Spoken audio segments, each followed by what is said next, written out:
Nagdulot ng perwisyo ang ulang bumuho sa ilang bahagi ng bansa sa gitna ng tag-init. Sa Malolos, Bulacan, nalubog ang bahagi ng MacArthur Highway dahil sa biglang pag-ulan kagabi. Sa Plaridel, sinabayan pa yan ng kidlat. Ganyan din po ang naranasan sa bayan ng Paumbong. Halos nag-zero visibility naman sa ilang lansangan ng Pampanga sa gitna ng malakas na ulan. Naranasan yan sa ilang bahagi ng Mabalacat at Angeles City.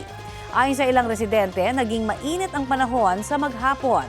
Sa Mabinay, Negros Oriental, stranded ang ilang residente sa pag-apaw ng tubig sa isang spillway sa barangay Banban. Kasunod po yan ng malakas na ulan. Ilang tricycle ang pinilit tumawid naman sa hanggang hitang baha.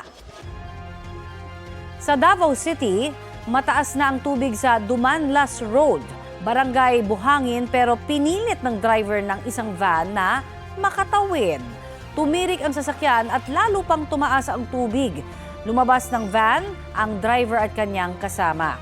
Inilikas naman ang 4 na pamilya o 14 na residente sa Barangay Matina, Pangi dahil din sa pagbaha, batay sa ulat ng Super Radio Davao. Sumilong at inabutan sila ng tulong sa gym ng barangay. Nagsibalikan na ang mga evacuee matapos humupa ang baha.